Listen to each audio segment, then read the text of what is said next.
ketika modal itu suatu kebutuhan, suatu kepastian untuk berdagang, berarti ya memang ketika orang pengen berdagang, ya pertama harus dia mempunyai modal.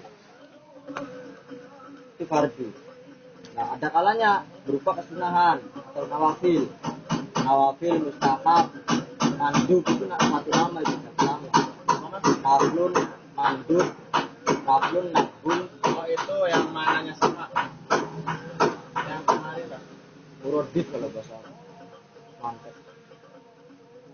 Nah, ada kalanya kesunahan, Nah, kesunahan dalam kitab ini itu diibaratkan seperti halnya keuntungan. Punya itu loh, keuntungan. Jadi kan nggak mungkin setiap orang jualan dia hanya sekedar menjual modal atau menjual balik modal, itu nggak mungkin. Pasti yang namanya orang dagang pasti pengen mencari Hasil. untung, Bersamanya ketika gambarnya gini lah. Kenapa kok bisa ditamsilkan atau disamakan halnya seperti barang-barang dagangan?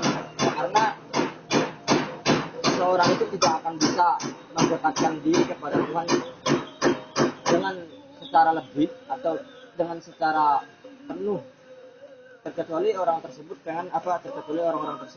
itu dengan cara apa? Dengan cara melakukan sunahan.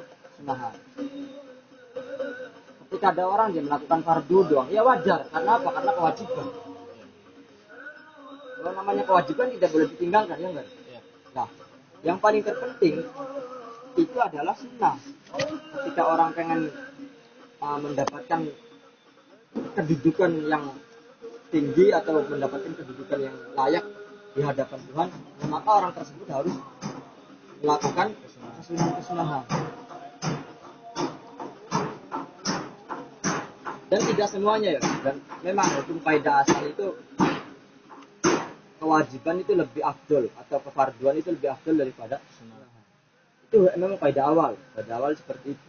Tapi tidak menafikan bahwasanya ada kesunahan yang memang lebih unggul daripada kewajiban. Contohnya apa?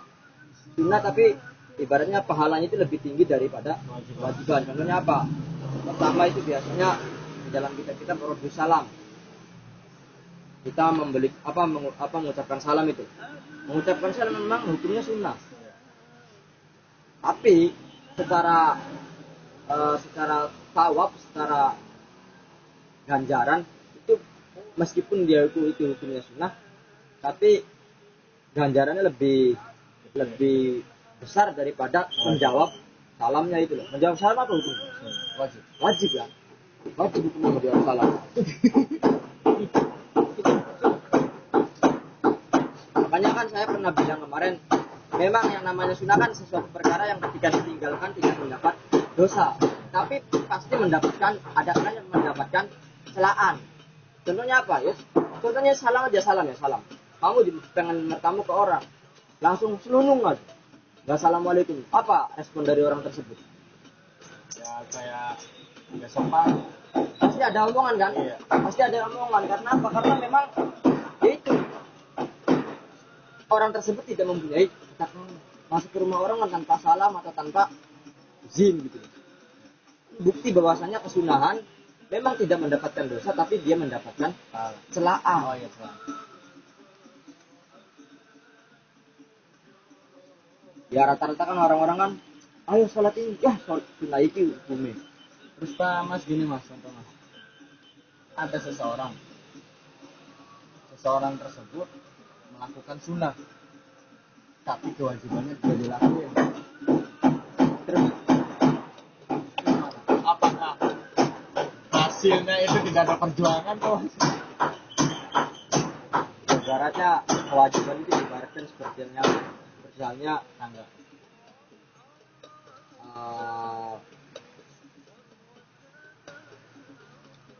Makanan, nasi. Ibaratkan seperti nasi. Terus kesunahan diibaratkan seperti lauknya. Orang lapar ketika pengen makan, dia makan lautannya aja. Apa dia mungkin merasa kenyang?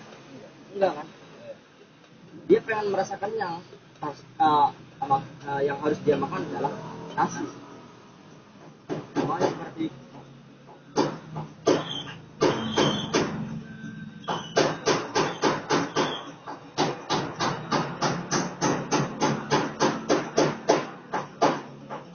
seingat saya ya, ada keterangan itu nanti suatu saat di akhir zaman itu orang-orang pada berbondong-bondong melakukan kesinahan, tapi dia melalaikan kewajiban. Ingat saya itu. Contohnya apa? Contohnya ya itu masjid ketika sholat id bagaimana? Banyak posisinya ramai kan? Iya. Tapi ketika sholat jamaah Iya, sepi. Oh, cakep poinnya ke sana saya, Mas. ada keterangan. Kalau nggak salah itu hadis ataupun keterangan ulama lah pun. Nanti akhir zaman itu ada komunitas dalam artian suatu kaum yang mana selalu berbondong-bondong untuk melakukan kesalahan.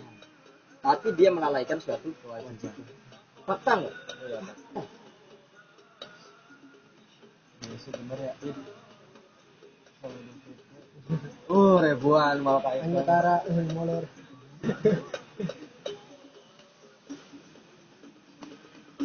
Ya andai kan kalau kamu misal kayak kamu nanti sholat id, nggak usah sholat id deh. biar sepi ya. Bukan mimpi. Kamu jawabnya gini aja. Misal nanti bapak kamu atau ibu kamu ngomong, Bril, kenapa kamu nggak sholat id? Kamu jawabnya tinggal sunnah iki nggak wajib daripada bapak meninggalkan kewajiban kan gitu. Ini Enggak lah. Harus tuh. Bandar yang namanya. Soalnya ilmu kita belum banyak, Mas. Kalau sekedar itu takut bicara yang lain lagi. itu kan tadi yang namanya kesunahan itu memang ketika dilakukan mendapatkan pahala, ketika ditinggalkan tidak mendapat apa-apa. Tapi pasti ada kalanya mendapatkan suatu celaan. Contohnya tadi salam. Ketika kamu bertamu kepada rumah seseorang, ketika tidak salam, bagaimana respon orang yang punya rumah? Pasti akan menegur kamu. Contoh lain, sholat id. Ya, sholat id akan sehukumnya sunnah. Tapi ketika orang tersebut tidak melakukan sholat id, pasti mendapatkan teguran. Makanya benar kata kita gini dalam artian sunnah itu diibaratkan seperti halnya keuntungan atau bati lah, untung. Ya orang dagang pasti pengen cari untung lah, nggak mungkin dia dagang balik modal itu nggak mungkin. Pasti ada untungnya meskipun 500 atau 100 itu pasti pengen mendapatkan keuntungan. Begitu juga masalah kita kehadapan Tuhan. Jadi kita ketika pengen doa kita pengen diijabah, ketika kita pengen hidup mulia, pengen hidup tinggi derajatnya. Ya ketika kita hanya sekedar mengandalkan kewajiban ya jangan berharap seperti itu. Harusnya ketika kita pengen mendapatkan derajat yang layak di sisi Tuhan, ya harusnya kita harus meningkatkan kesunahan tersebut.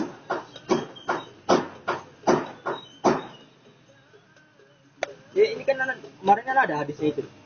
Ma taqarraba ilayya al-mutaqarribun bimithli ada'i ma iftaratu alaihim wa la yazalu al-'abdu yataqarrabu ilayya bin nawafil hatta uhibbahu.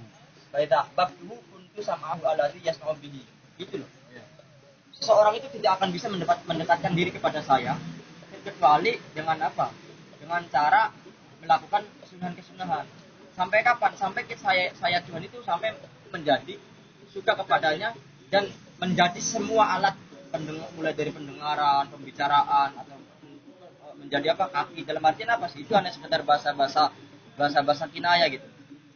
Ketika Allah sudah cinta kepada kita, ketika Allah sudah suka kepada kita, otomatis semua apa yang kita inginkan itu pasti dikabulkan. Caranya bagaimana? Ya, caranya kita mendekatkan diri dengan Allah dengan cara melakukan kesunahan. Saya pertanyaan, Mas. Kalau ada seorang ya, contohnya ibaratkan kita kalau sholat terus dia merasakan ketenangan sampai mengeluarkan air mata, apakah itu termasuk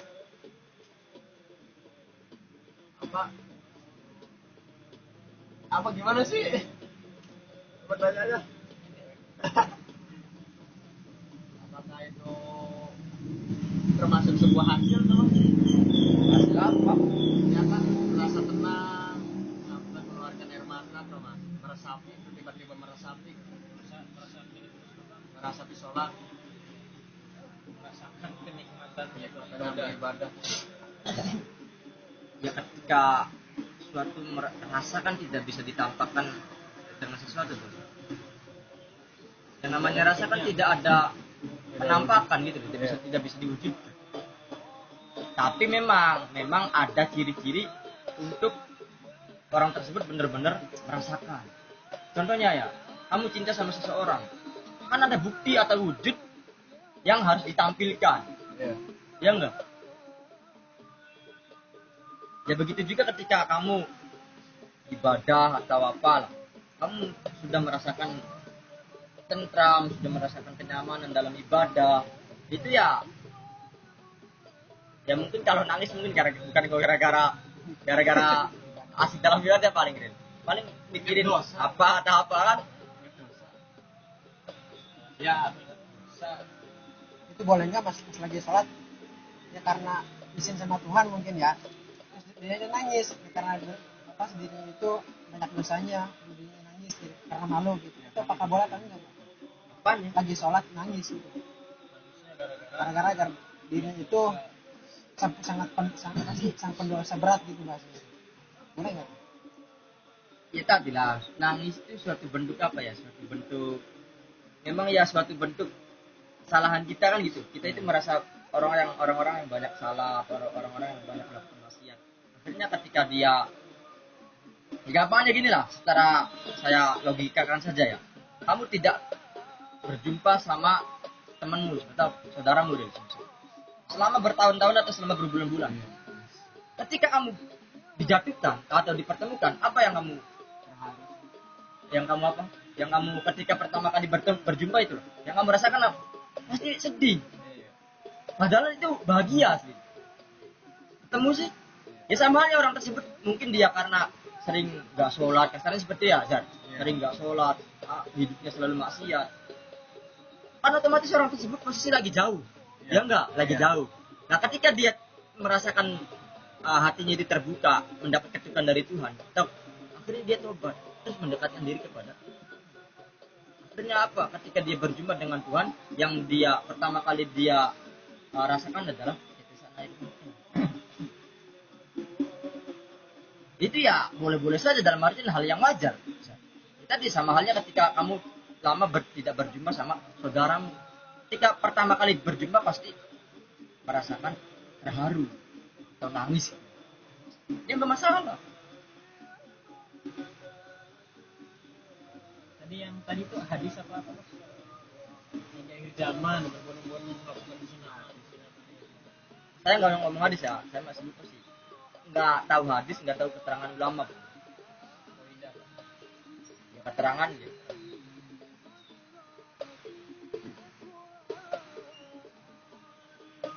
Balik lagi, tadi ketika kita pengen mendapatkan kedudukan yang tinggi, kedudukan yang layak bagi kita di hadapan Tuhan, maka ya kita harus bisa mendekatkan diri juga kepada Tuhan.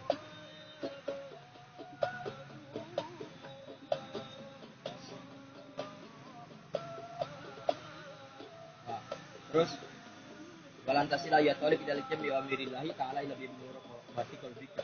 Kamu itu tidak bisa sepenuhnya melakukan perintah-perintah Tuhan atau menjauhi larangan-larangan Tuhan terkecuali dengan apa? Terkecuali itu kamu harus muraqabati qalbika. Harus selalu itu apa bahasa Indonesia?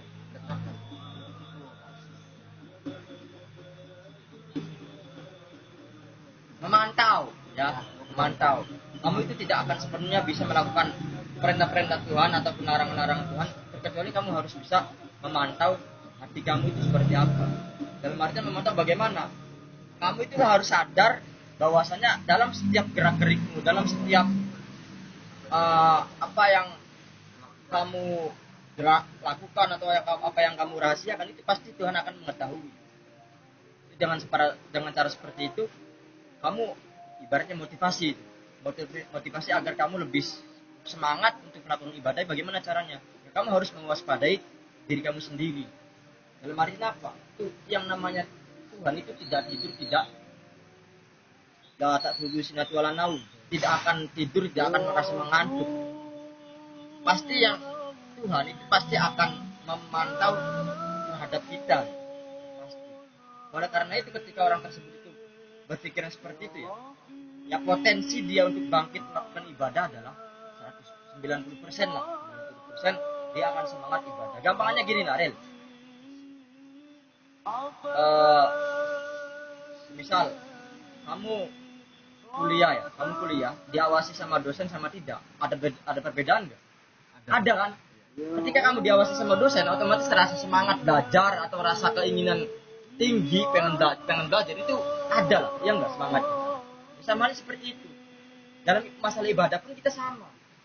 Anggaplah Tuhan itu ya pastilah. Anggaplah Tuhan itu pasti akan mengetahui gerak dari kita. Masa kita yang statusnya adalah hamba dari Tuhan, masa kita kalah dengan ibaratnya sekelas dosen? Dosen itu siapa? Sama-sama makhluk kan? Sama-sama manusia.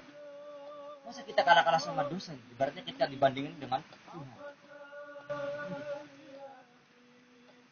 Nyatanya ketika kita di dalam kelas diawasi oleh dosen, kita itu akan merasa apa ya? Ya semangat pengen belajar itu tinggi, atau kita nggak boleh berisik, atau kita nggak boleh bercanda gurau. Ya, sama aja ketika kamu berpikir seperti itu di hadapan Tuhan, ya insya Allah potensi kamu dalam masalah ibadah, semangat ataupun khusyuk itu ada pasti. Ketika memang kamu berpikirnya seperti itu loh. Ketika pengen khusyuk harus seperti itu, Zahar. Pengen khusyuk di sholat, ya kamu harus mewaspadai diri kamu sendiri.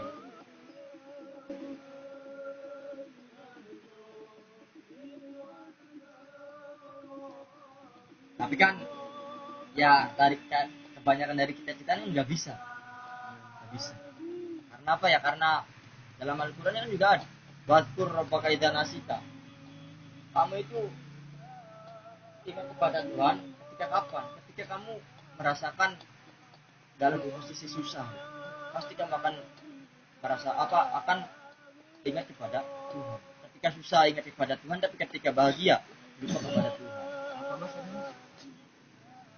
Wadkur rabbaka idza nasita. Tidak bisa. Ya memang secara omongan itu mudah.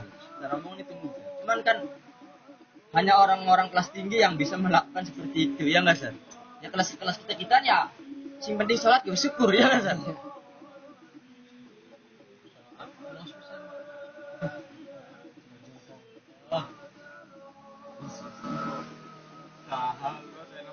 Tadi ubah lah jadi lebih baik ya. Ya kemarin saya bilang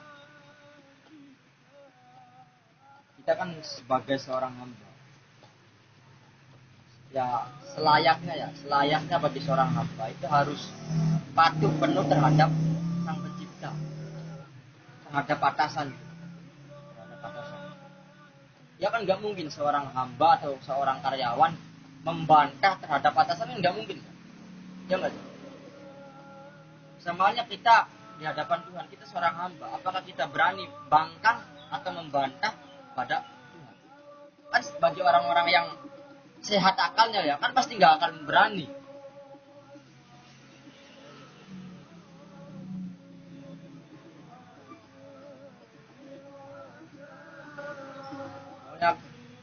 Kesimpulannya ketika kamu pengen semangat dalam ibadah, ya kamu harus waspada dalam diri kamu sendiri. Dalam artinya apa waspada? Bagaimana waspada? Bahwasanya yang namanya Tuhan itu pasti akan mengawasi kita. Mulai dari gerak-gerik kita, mulai dari apa yang kita rahasiakan, itu pasti Tuhan pasti tahu. Oleh sebab itu, ketika kamu ada berpikiran seperti itu, ya potensi untuk bersemangat ibadah atau potensi untuk khusyuk dalam ibadah itu potensinya banyak lah. Oleh sebab itu fa'ata adab ayyuhal miskin zahirun wa batinan baina yadillah ta'ala. Oleh sebab itu kamu harus beretika di hadapan Allah, baik secara zahir atau secara batin. Terus wastahid alla yaraka maulaka haitsu nahaka wala yafidaka wala yafudaka haitsu amaraka. Jadi ketika kamu sudah ada potensi untuk bersemangat ibadah dengan cara tadi, motivasinya itu dengan cara tadi, ya kamu harus sungguh-sungguh harus sungguh-sungguh bahwasanya tadi Allah itu ketika Allah memerintahkan kepada kita atau ketika Allah itu memerintahkan kepada kita, yang jelas Allah itu tidak mungkin meninggalkan kamu gitu. Dalam artian ya gampangnya gini ya, ketika kamu disuruh sama seseorang, pastinya pastinya ketika kamu kerja sama seseorang pasti kamu akan mendapatkan gaji, kan gitu. Ketika kamu kerja loh, ada nggak orang kerja tapi nggak digaji? Kan nggak ada. Ya begitu halnya kita masalah ibadah di hadapan Tuhan. Ketika kamu melakukan perintah, misal sholat, zakat, nggak mungkin Allah itu nggak memberikan suatu ganjaran kepada kamu, itu nggak mungkin. Wajtahid ala yaraka maulaka itu, itu nahaka wala kita haita maroka. Oleh sebab itu walan takdiru ala dzalika illa bi an tuwasi'a au qataka wa turad tiba au radaka min subahika ila masaika. Nah, kamu itu oleh sebab itu kamu harus bisa membagi waktumu itu. Harus bisa membagi waktumu dan harus bisa melanggengkan atau bahasanya istiqomah itu loh, bahasa kerennya apa? Suatu hubungan harus ada komitmen. Kamu harus punya komitmen dalam hal-hal yang biasa kamu lakukan gitu. Dalam arti istiqomah. Di antuwazi'al qataka, kamu harus bisa membagi waktu dan harus komitmen dalam hal-hal yang kamu biasa lakukan. Contohnya misal ketika kamu habis subuh wiridan, ya kamu lakukan itu. Min sobahika ila masaika. Mulai dari waktu pagi sampai waktu sore. Bahkan sampai kamu mulai bangun tidur sampai kamu kembali tidur itu nanti ada penjelasan dari Imam Ghazali. Kamu harus melakukan seperti ini ketika habis tidur, ketika mau tidur bagaimana, itu ada nanti keterangan. Kan nanti keterangannya kan fasun fi adabil istiqah dan naum. Etika ketika bangun dari tidur. Pokoknya simpulannya kamu harus bisa membagi waktumu meskipun sebentar untuk mendekatkan diri kepada Tuhan. Apa ya bahasanya Tuhan itu? Pokoknya kan masa iya seorang hamba itu sepenuhnya total, dalam artian tidak ada waktu luang pun untuk mendekatkan diri kepada Tuhan. Jangan masalah fardu lah. Kalau fardu mah jelas. Di luar fardu lah tadi, sunnah itu loh. Ketika orang pengen mendapatkan derajat yang tinggi atau kehidupan yang layak di hadapan Tuhan, ya kan harus melakukan suatu kesunahan-kesunahan kan gitu. Ini maksudnya kesunahan-kesunahan. Kalau fardu nggak usah dibahas. Kalau fardu jelas suatu kewajiban gitu. Kan masa ya seorang hamba itu tidak ada waktu luang pun untuk mendekatkan diri kepada Tuhan. Ya harusnya ada. Ya tadi kan kalau kata bahasa Nabi Sidam, ya tadi siang awan maju bumi Gusti Allah, bumi maju langit Gusti Allah. Kan nggak mungkin namanya setiap siang pagi malam kita usaha itu kan nggak mungkin. Maksudnya jangan sampai seperti ini. Memang ada lah banyak dari orang-orang di luar kita itu yang sudah asik dengan dunia, akhirnya dia semalaman pagi siang malam dia mencari harta, dia mencari dunia, itu banyak. Maksud saya kamu yang sebagai orang mukmin yang sejati itu jangan sampai mengikuti mereka gitu. Masa ya mengikuti dalam segi hal-hal yang nggak benar kan kamu. Yang jadi panutan adalah orang-orang yang benar kan gitu deh. Masa ya kita itu berkaca kepada orang-orang yang nggak benar? Salah.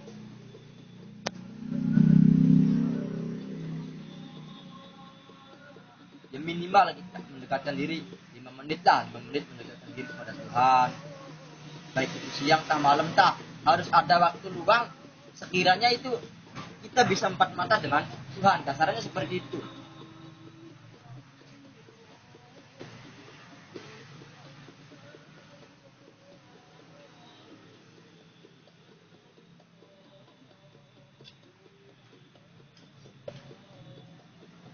masa ya dari 24 jam tersebut kita nggak ingat sama sekali pun dalam ketuhanan. Ya berarti memang benar-benar hamba yang cilaka itu. Calon-calon film ya. Dari waktu 24 jam masa waktu tidak ada waktu 5 menit pun gitu loh. Kalau ini nggak bahas fardu loh ya, nggak bahas fardu. Kalau fardu isi jelas. Maksudnya bahas di luar fardu. Sunahan itu loh. Makanya dalam kitab ini kan sunahan diibaratkan seperti hanya keuntungan. Gitu. Ketika kita pengen untung ya kita harus bisa mungkin kita harus bisa menjalankan kesunahan-kesunahan. paling yang banyak tuh sunah puasa lu wajib tau lah itu.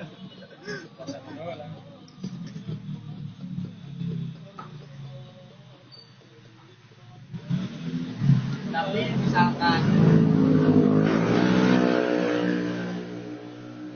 Orang tersebut ada niatan sunnah tapi tidak dilakukan. masalahnya Apakah itu sudah termasuk sunnah dari niatnya? ya kan kemarin saya pernah mengatakan Ril bahwasanya kita sebagai umat Muhammad itu harusnya lebih bangga gitu. Dalam artian apa? Ketika mulai niat saja itu sudah dianggap kebaikan. Sudah dicatat kebaikan meskipun kamu belum melakukan. Itu kelebihan umat Nabi Muhammad. Tapi ketika pengen niat melakukan kejelekan itu tidak langsung dicatat. Tidak langsung dicatat, bahkan sampai dia sudah melakukan kejelekan pun itu belum dicatat. Mungkin ada potensi dia bertaubat segera. Itu berarti mas, kalau misalkan ada seseorang tuh yang berbuat maksiat contoh mas ya, berarti belum dicatat. Belum. Kalau dicatatnya kapan? Ya ketika dia sudah ibaratnya sudah sudah lama dari waktu dia melakukan kemaksiatan tersebut. Mungkin kan ketika yang namanya hidayah kan tidak ada yang tahu ya nggak sih? Iya mas. Mungkin ketika dia maksiat misal, terus dia segera bertobat kan mungkin. Berarti itu tuh jangkanya ada waktu berapa tertentu atau gimana? Contoh, saya melakukan maksiat ya. Nah, di posisi saya melakukan maksiat itu langsung dicatat. Apa dicatatnya nunggu beberapa hari atau gimana? Kan dalam kitab kan ada riba. Siapa hukumnya riba? Apa? Haram kan? Gosip. Oh iya. Gosip haram kan? Ya. Nah,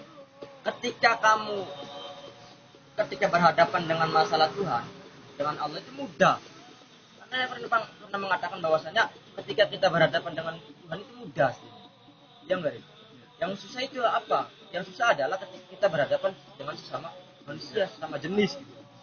Itu susah. Jangan bukti apa contoh ya tadi riba ya. Kamu gosipin seseorang.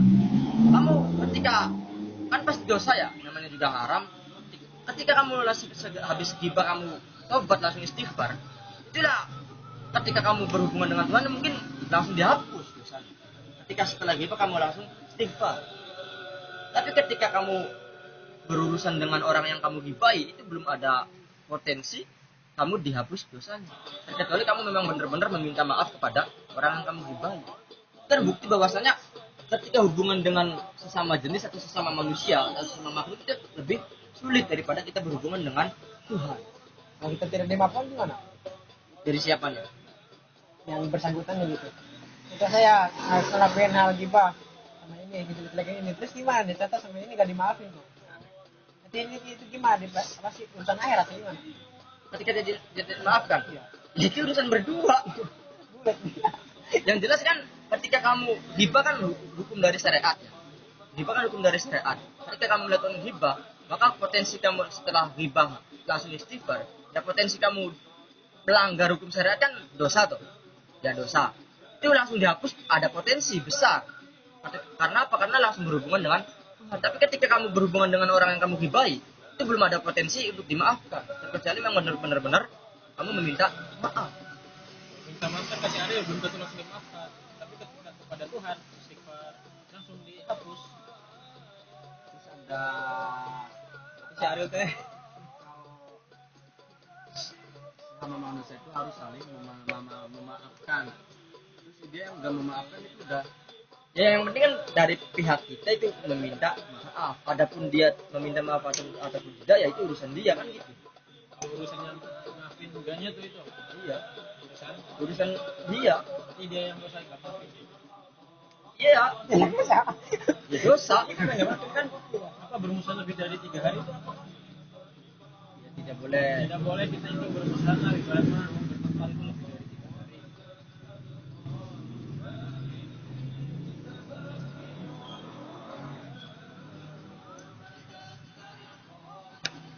Makanya Idul Fitri itu kan tapi banyak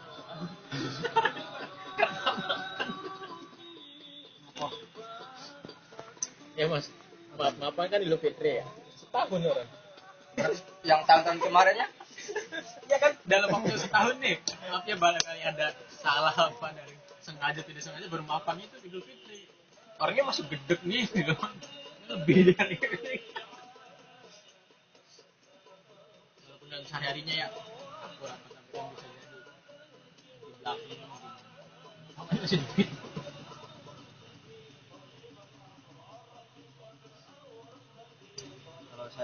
kalau saya baca dalam media ya memang kan suatu kesalahan itu kan kita harus jauhi ya enggak, suatu kejelekan itu kita harus jauhi, tapi ada satu contoh, ada satu bukti kesalahan itu kita harus didekati, dalam artinya harus kita uji coba.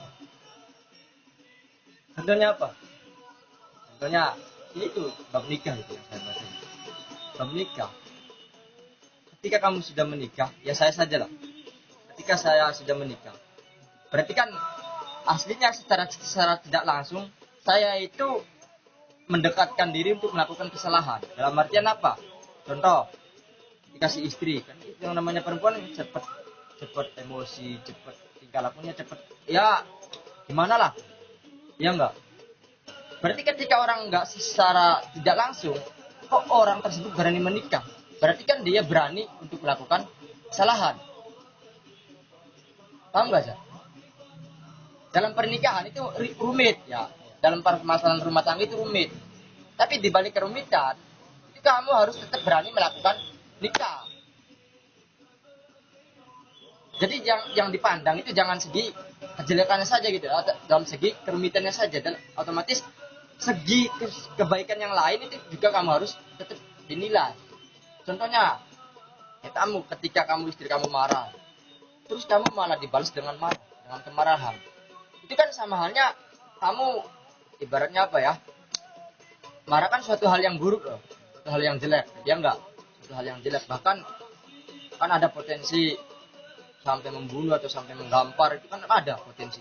Itu kan berarti suatu hal yang jelek, tapi kita sebagai orang yang normal dalam artian masa cuma gara-gara jelek seperti itu kita tidak berani maju untuk melakukan nikah. Berarti kan kamu harus punya penilaian lain. Oh ya, anggap sajalah ketika istri saya marah, anggap saja ketika istri saya marah terus saya bersabar, terus dari sabar tersebut kita itu derajatnya menjadi tinggi kan gitu. Ini contoh lain gampangnya gini lah. Kayak contohnya Gusmik. Gusmik kan dakwanya bagaimana? Ketika ada orang lagi minum khamr, Gusmik deketin kan gitu. Dengan cara apa ya? Dengan cara meminum khamr juga. Gusmik sekelas wali. Memang seperti itu. Tadi kan saya bilang ya, terkadang suatu kejelekan itu memang harus kita uji coba, harus kita dekati dan harus kita uji coba.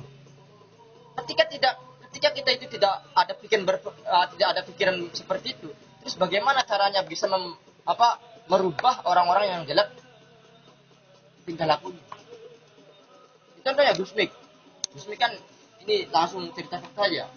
Gusmik kan dakwanya semisal orang lagi judi, lagi minum, lagi judi. Gusmik datengin, langsung ditantang. Nanti kalau kamu kalah, masalah minum, kalau kamu kalah, misal, ayo banyak-banyakan saja minumnya, misal. Kalau kamu seberapa sih kuatnya kamu dalam segi minum? Kalau kamu kalah, kamu harus mengikuti saya, kata Gusmik. Tapi kalau saya kalah, saya akan mengikuti kamu. Tapi apa buktinya? Buktinya tetap justru yang menang. Ini punya cara masing-masing. Jadi ya kadang suatu kejelekan itu juga tidak semuanya jelek. Kadang suatu kejelekan itu kita harus dekati dan kita harus berani dicoba. Ya tujuannya satu. Apa tujuannya? Ya untuk merubah orang-orang yang dikelilingi dengan kejelekan. Teenager ikut uji coba dalam berpegang teguh pada Umumnya kita kan gini ya, umumnya kita kan gini. Wah, itu ada orang-orang lagi minum. Umumnya kita kan menjauhkan diri, ya enggak? Nah, terus ketika semua orang itu menjauhkan diri, siapa yang akan bisa menobatkan orang seperti itu? Gitu, gampangnya kayak gitu. Atau gampangnya gini mas, contohnya pacaran itu kan kejelekan ya. Kita harus dicoba pacaran untuk merubah. Itu merubah dong. Enggak, contoh gini. Ada cewek ya. Kita pacarin itu biar ibarat mah. Karena dia cinta kan pasti nurut ya. Kita ajak bener lah gitu lah. Ketika dia udah bener, ya udah diputusin gitu. Contoh orang kudungan ya. Gara-gara pacaran sama Ariel jadi kudungan karena cinta ya. Yang ngikutin apa kata Ariel lah, ikut majelisan apa gitu kan, akhir-akhir terbawa kebiasaannya kan berubah, diputusin, udah berubah gitu kan, terus udah hubungannya putus gitu, Sudah putus, termasuk lagi juga itu yang tadi berarti. ya termasuk, cuman kan tetap tidak menafikan atau tidak mengungkiri bahwasanya ya kejelekan tetap kejelekan, kebaikan tetap kebaikan. Makanya nanti di dalam ia itu ada terusannya bahwasanya kadang suatu kebenaran itu mengikuti atau cocok dengan keinginan hawa nafsu. Contohnya hawa nafsu tadi, hawa nafsu saya pengen menobatkan perempuan tadi yang misal tadinya belum berjilbab dari jilbab. Malah tidak ke bawah. Enggak kan gini, hawa nafsu kita kan, wah mungkin gara-gara itu cantik kan, iya enggak sih? Ya enggak, hawa nafsu dari kita kan, wah itu cakep banget sih, cantik banget sih, cuman sayangnya, Menggoreng mau mal banget. dia enggak, sayangnya dia enggak jilbaban, sayangnya dia enggak nutup aurat misalnya. Wah cobalah saya PDKT, saya deketin, barangkali saja dia ikut apa yang saya perintahkan gitu, atau ikut kepada saya yang ya intinya bertobat lah, yang dulunya belum jilbaban setelah dideketin sama Ariel jadi jilbaban. Itu lanjut apa hukumnya? Hukumnya tetap diibaratkan seperti halnya busa lautan yang dicampuri dengan suatu kemanisan. Dalam artian apa? Ya tadi kejelekannya tetap kejelekan, kebaikan juga tetap kebaikan. Gak mungkin lah malaikat Rocky Patit itu salah menilai. Tapi kalau dari dinilai dari segi niat itu Ya tadi kan makanya potensi paling besar itu apa ya? Niat itu adalah fondasi paling penting atau fondasi paling penting yang untuk meneruskan jenjang lanjut kita. Tapi tetap ketika niatnya baik misal, terus kelakuannya tingkah lakunya yang dia jalankan ibaratnya kayak pacaran itu kan jelek. Nah niat ya benar ya ditulis malaikat Rocky Patit niat baik ya baik niatnya. Tapi ketika perilakunya jelek tetap ditulis jelek. Kebaikannya tetap kebaikan. tapi belum ditulis kan katanya. Ya ketika memang orang tersebut langsung taubat kan gitu. Tapi kan ya nggak mungkin lah. Ketika orang sudah asik dengan pacaran, dia pasti akan lupa dengan taubat. Iya pasti.